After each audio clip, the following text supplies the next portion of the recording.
साँझ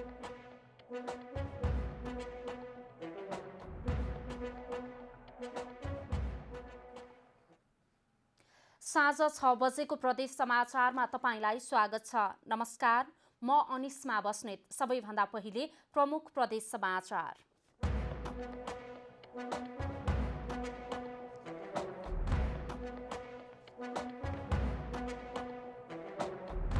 बडीघाट खोलामा आएको बाढीका कारण गुल्मीको मुसिकोटमा निर्माणाधीन झेदी पक्की पुल भत्कियो, स्थानीयवासी चिन्तित।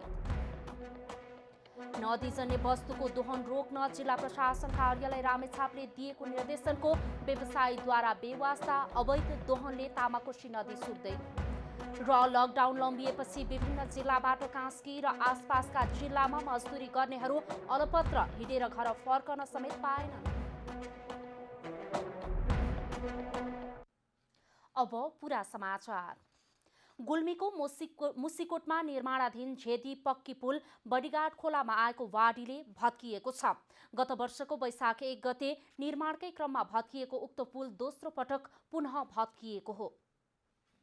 अविरल वर्षासँगै आएको बाढीले गुल्मीको मुसिकोट नगरपालिका 3 बडा गाउँ र 7 बामी जोड्ने झेदीको पक्की पुल भत्किएको हो। गत बुधबार साँझ करिब 8 बजेदेखि आएको अविरल वर्षाले बडीघाट खोलामा बाढी आउँदा पुल भत्किएको मुसिकोट नगरपालिकाका नगर प्रमुखको भनाइ छ। यो डिजाइनमा चाहिँ मलाई यो बडीघाट नदी एउटा ठुलो नदी नै हो। यत्रो नदीमा कम्तीमा बिचमा पिल्लर आवश्यक हो कि भन्ने मलाई लाग्छ। म प्राविधिक नभएको हुनाले आवश्यकै हो भन्ने कुरा त मैले भन्न सक्दिनँ कि बिचमा एउटा पिल्लर आवश्यक छ भन्ने हामीलाई लागेको छ। अब यो चाहिँ प्राविधिक म नभएको हुनाले मैले यही नै हो भन्न त सक्दिनँ। तर हामीलाई सामान्य ढङ्गले लाग्दा यो पुलमा चाहिँ बिचमा पिल्लर आवश्यक हो भन्ने हामीलाई लागेको छ। स्विस सरकारको सहयोगमा स्थानीय सडक पुल कार्यक्रम अन्तर्गत कुल 5 करोड 17 लाखको लागतमा पुल बन्न लागेको हो। अहिले 5 नम्बर प्रदेश सरकार भौतिक विकास पूर्वाधार कार्यालय गुल्मी मातहतमा रहने गरी पुल निर्माण कार्य भएको थियो। पुलको डिजाइनमा समस्या नभएको र भत्केको पक्की पुल बन्नेमा सबै ढुक्क रहन सडक पूर्वाधार विकास कार्यालय गुल्मीले जनाएको छ। बिचमा पिल्लर हुने प्रविधिको पुल होइन यो होइन। अब प्रिस्टेज प्रविधि भन्छौँ हामी होइन। यो चाहिँ अब स्पान चाहिँ 58 मिटर भने चाहिँ सजिलै अब डिजाइनमा समस्या छैन। डिजाइनमा समस्या नहुँदै पनि कन्स्ट्रक्सनमा चाहिँ अब खोला डाइभर्सन गर्ने ठाउँ छैन। त्यही माथि नै अब तपाईँको फलसबहरू उठाएर गर्नुपर्ने भएको कारणले गर्दाखेरि अलिकति रिस्की चाहिँ छ। तर यो पुल बन्नेमा चाहिँ अब म सबैजनालाई होइन तपाईँको मिडिया मार्फत चाहिँ अब ढुक्क हुन अनुरोध गर्छु। गत वर्ष भत्किएको पुल 8 महिनापछि पुनर्निर्माण कार्य थालिएको थियो। 58 मिटर लामो र 7 मिटर चौडाइ रहेको पुल बाढीकै कारण भत्किएको र पुलको बीच भागमा पिल्लर नहुँदा समेत पुल कमजोर भई भाँचिएको हुन सक्ने अनुमान स्थानीय लगायत जनप्रतिनिधिको रहेको छ। पुरै तपाईँको तल दाउराहरू आएर छेकेर तपाईँको यहाँ खेतमासम्म पानी आएको अवस्था छ। र दोस्रो तपाईँको यो जसरी वारिपारीको भेगमा जालीको 2 लेन जालीमाथि तपाईँको पुलहरू राखिएको थियो। त्यसै गरेर बिचमा हेम पाइप नराखेर त्यसमा पनि जाली राखेको भए अझै भरपर्दो हुन्थ्यो जस्तो देखिएको छ अहिले हेर्दा। केला भने जहाँ हेम पाइप थियो त्यहीँबाट भाँचिएको छ र पारीको भागको पुरै तपाईँको पिल्लरसम्मको सबै तानिएको छ। ठुलो लगानीमा निर्माण हुन लागेको पक्की पुल 2 पटकसम्म निर्माणकै क्रममा भत्किनुले स्थानीयवासीहरू चिन्तित छन्। भावी दिनमा पुल बगाउन र भाँचिनबाट जोगाउन पुलको डिजाइनदेखि सबै कुरामा सम्बन्धित निकायको ध्यान जानु जरुरी देखिन्छ। गौरव खत्री, गुल्मी। नदीजन्य वस्तुको दोहन रोक्न जिल्ला प्रशासन कार्यालय रामेछापले दिएको निर्देशनको बेवास्ता गर्दै निर्माण व्यवसायीले निरन्तर नदीजन्य वस्तुको दोहन गरिरहेका छन्। मन्थली विमानस्थल विस्तारको नाममा निर्माण व्यवसायीले नदीजन्य वस्तुको दोहन गरिरहेका हुन्। रामेछापको मन्थली विमानस्थल विस्तारको ठेक्का पाएका निर्माण व्यवसायीले जिल्ला प्रशासन कार्यालय रामेछापले दिएको निर्देशनलाई समेत अटेर गरी नदी दोहन गरिरहेका छन्। ठेक्का सम्झौता अनुसार विमानस्थलको सुरक्षार्थ ग्याबिन पर्खाल लगाउन प्रयोग गरिने ढुङ्गा र गिटी 3 किलोमिटर टाढाबाट ल्याउनु पर्नेछ। तर निर्माण व्यवसायीले तामाकोशी नदीको धार समेत परिवर्तन गरी नदीजन्य वस्तुको दोहन गरिरहेका छन्। धेरै नै गुनासो आइसकेपछि हामीले सम्झाउने कुरा गरिरहेका छौँ। अब यो नदी जोगाउने काम चाहिँ हामी सबैको दायित्व हो। यसबाट हामीले कुनै पनि सामान नदी जाने सामानहरू निकाल्नुको लागि कसैलाई पनि खुला छैन। नदीजन्य वस्तुको व्यापक दोहन गरिरहँदा जिल्ला प्रशासन कार्यालय र स्थानीय सरकारले समेत वास्ता नगरेको स्थानीयको गुनासो छ। लेभल कति थियो हेर्नुहोस्, अहिले पहिले कति माथि लेभल थियो, त्यो लेभलभन्दा तपाईँको चाहिँ 5 मिटर तपाईँ गहिराएर चाहिँ तपाईँ स्काइबेट लाएर तपाईँ खनेर चाहिँ तपाईँको काम भइरहेछ। यी मिटर यिनी युज गरिरहेछ। हेर्नुहोस् तपाईँको मिसिन लाएर युज गरिरहेछ। टिपर रहेछ, मिसिन त्यहाँ छ। मिसिन अहिले हामी सिडिओ साहब आएर देखेर भने मिसिन त्यहाँ राखेको छ। हामीले पहिले प्रशासनलाई पहिला पनि निवेदन दिन गएको। हाम्रो निवेदनै बुझ्ने नगरपालिकाले बुझेन, प्रशासनले बुझेन। अहिलेसम्म लगाइएको ग्याबिन पर्खालमा प्रयोग गरिएका ढुङ्गा र गिटी सोही नदी दोहन गरेर निकालिएको स्थानीयको भनाइ छ। अनाधिकृत नदी दोहन गर्दा मन्थलीवासीले उपभोग गर्दै आएको खानेपानी समेत पिउन अयोग्य भएको छ। यस्तो हामीले खाने पानीहरू यही छ, इनारहरू यही छ, सबै हामीले पिउने पानीको। तर यहाँनिर हेर्नुहोस् न, यस्तो धमिलो पानी बनाइदिएको छ। यहाँको पानी त्यहाँनिरसम्म पुग्दाखेरि हामीले खाने पानीमा समेत धमिलो पुग्ने गरेको छ। पटक हामीले निवेदन दिइरहेछौँ तर पनि केही वास्ता नै गरिरहेको छैन। प्रशासन कार्यालयहरूले पनि हाम्रो केही कुरा नै सुनिरहेनै छैन। नदी संरक्षण गर्नु सबैको दायित्व भएकाले दोहनलाई तत्काल रोक्ने प्रमुख जिल्ला अधिकारी रुद्रादेवी शर्माको भनाइ छ। नदीको धार चाहिँ उता परिवर्तन भएको देखिन्छ।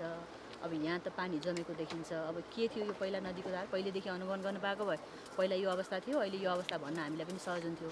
मैले अब फर्स्ट टाइम यहाँ देखिरहेको हुनाले पहिलाको र अहिलेको कम्पेयर गर्न चाहिँ हामीले सकिएन। अब यो कुरा चाहिँ अब जे भए पनि अब चाहिँ रोकिदिनुहोस् भनिरहेको छु। विकास निर्माणको नाममा नदी दोहन गरिरहँदा वर्षेनी नदी सुक्दै गइरहेको स्थानीयको भनाइ छ।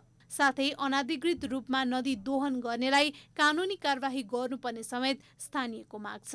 रामेछापबाट सुमित श्रेष्ठको रिपोर्ट। लकडाउन लम्बिएपछि विभिन्न जिल्लाबाट कास्की र आसपासका जिल्लामा मजदुरी गर्नेहरू अलपत्र पर्न थालेका छन्। कास्कीको मादी गाउँपालिकामा खानेपानी सप्लाईको काम गरेका दाङका 7 जना खानेकुराको अभाव भएपछि हिँडेरै भए पनि आफ्नो घर जान लागे पनि सुरक्षाकर्मीले रोकेपछि उनीहरू अलपत्र परेका हुन्। कैलाली घर बताउने 17 जनाको पनि यही गुनासो छ। काम गर्ने ठाउँमा ठेकेदारले खाना बस्नको व्यवस्था गर्न नसक्ने बताएपछि उनीहरू पनि हिँडेरै घर जान निस्किएका थिए। तर पोखरा महानगरपालिका 17 बिरौटामा सुरक्षाकर्मीले रोकेपछि अलपत्र परेका उनीहरूलाई सुरक्षाकर्मीकै सहयोगमा काम गरेकै ठाउँमा फर्काइएको छ। आफूले काम गरेको ठाउँमा जान नसक्ने र सुरक्षाकर्मीले घर जान नदिएपछि भोकै बस्नु परेको उनीहरूले गुनासो गरेका छन्। सरकारले घर जाने व्यवस्था गरिदिनु पर्यो, नभए बस्ने र खानेको व्यवस्था गर्न पनि उनीहरूले माग गरेका छन्। प्रदेश समाचारमा अब छोटो विश्राम।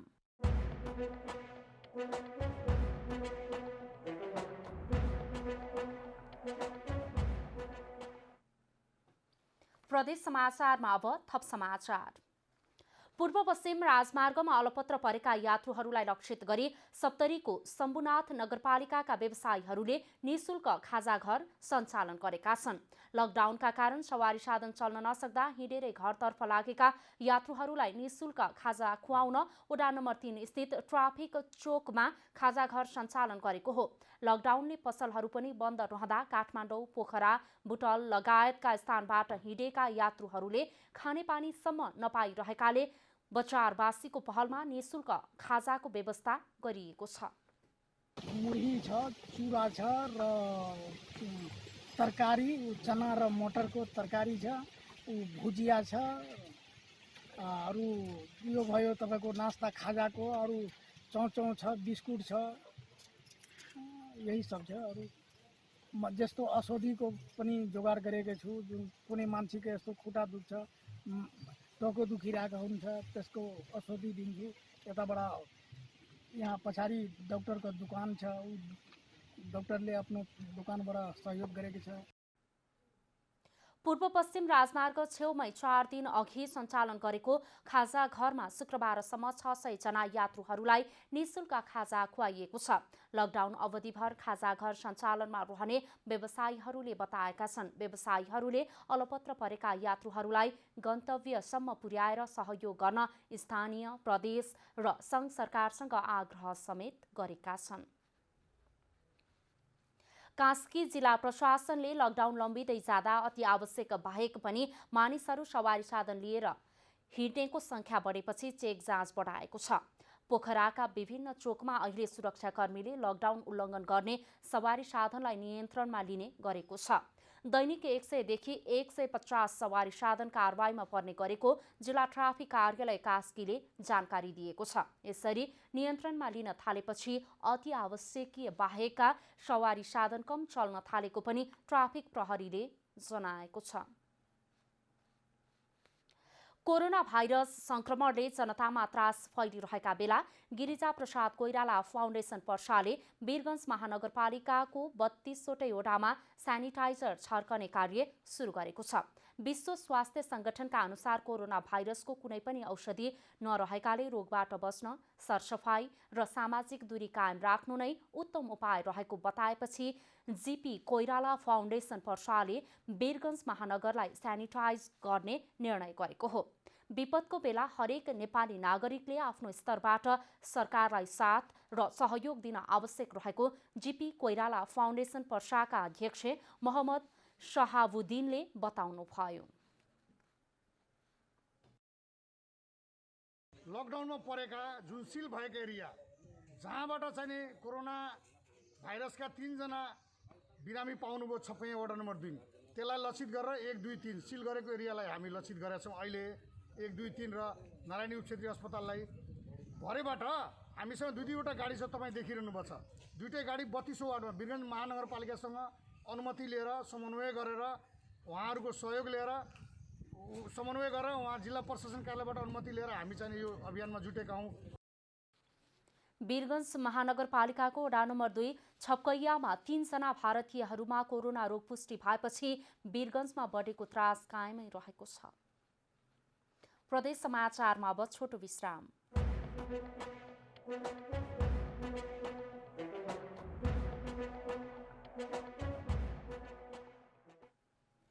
प्रदेश समाचारमा अब थप समाचार। वैदेशिक रोजगारीबाट फर्किएकाहरू यति बेला गाउँ-गाउँमा पुगेका छन्। कर्णाली प्रदेशको गुरुवाकोट नगरपालिकामा पनि छिमेकी जिल्ला भारत लगायत विभिन्न ठाउँहरूबाट श्रम गरेर फर्किनेहरूको संख्या 322 जना पुगेको छ। गुरुवाकोट नगरपालिकाले आफ्नो नगर क्षेत्र क्वारेन्टाइन निर्माण गरेको छ। सुर्खेतको गुरुवाकोट नगरपालिकाले आफ्नो नगरभित्र प्रवेश गर्नेहरूलाई सिधै क्वारेन्टाइनमा राखेर घर फर्काउने गर्दै आएको छ। बागलुङ जिल्लाबाट काम गरी फर्केका स्थानीय महेश विक अहिले क्वारेन्टाइनमा बस्दै आएका छन्। क्वारेन्टाइनमा आफूहरूको स्वास्थ्य चेक जाँच, खाना, बस्न लगायतका सेवा सुविधाहरू राम्रो रहेको बताए। स्वास्थ्य परिस्थिति यताउति एकदम ठिक छ। दिनमा 3 पटक अब ज्वरो नाप्ने यताउति काम भइरहेको छ। खाना बस्न व्यवस्था यताउति सबै ठिकै छ भन्नुपर्छ। नगरपालिकाले निर्माण गरेको क्वारेन्टाइन सिटी हलमा करिब 27 जना बस्दै आएका छन्। उनीहरू बागलुङ जिल्लाको बलकोट नगरपालिकाबाट आएकाहरू मध्ये 8 जनालाई घर फर्काइएको छ भने अहिले काठमाडौँ र बागलुङका गरी करिब 25 जना रहेका छन्। क्वारेन्टाइन बसेकाहरूलाई नगरपालिकाले खाद्यान्नको व्यवस्था गर्दै आएको छ। यस क्वारेन्टाइनमा बागलुङ जिल्लाबाट आएको, गलकोट नगरपालिकाबाट आएका टोटल चाहिँ 27 जना हो।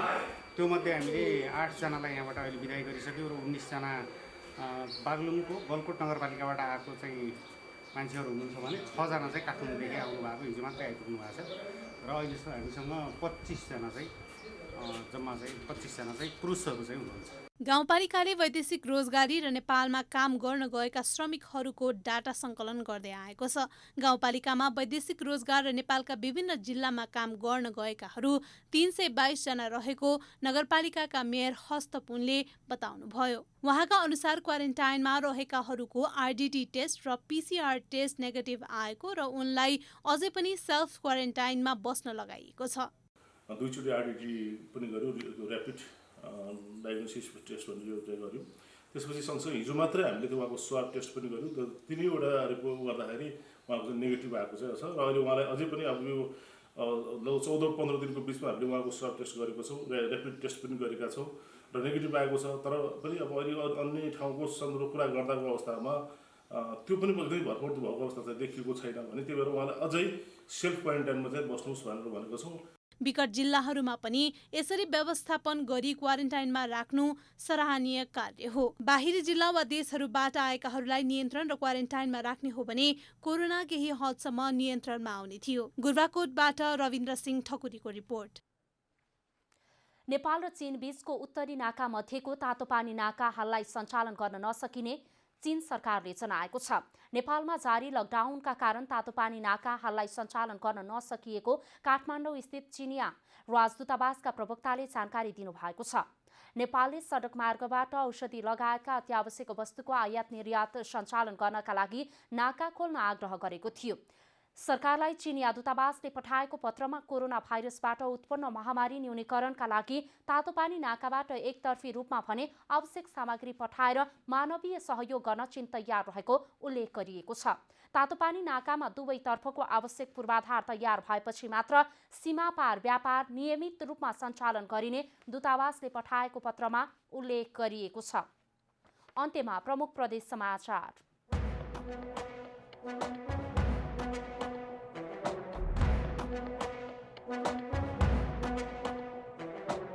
बडीघाट खोलामा आएको बाढीका कारण गुल्मीको मुस्सीकोटमा निर्माणाधीन झेदी पक्की पुल भत्कियो, स्थानीयवासी चिन्तित।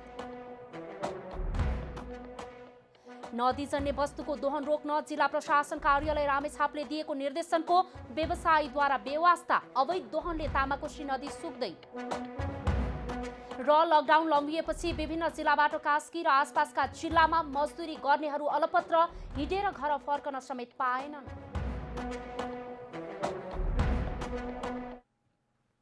प्रदेश समाचार अहिलेलाई यति नै। जनताद्वारा जनताका लागि प्रसारित जनता टेलिभिजनका कार्यक्रमहरू युट्युब, ट्विटर, फेसबुक र हाम्रो वेबसाइट जनतासमाचार.com मा पनि पढ्न र हेर्न सक्नुहुनेछ।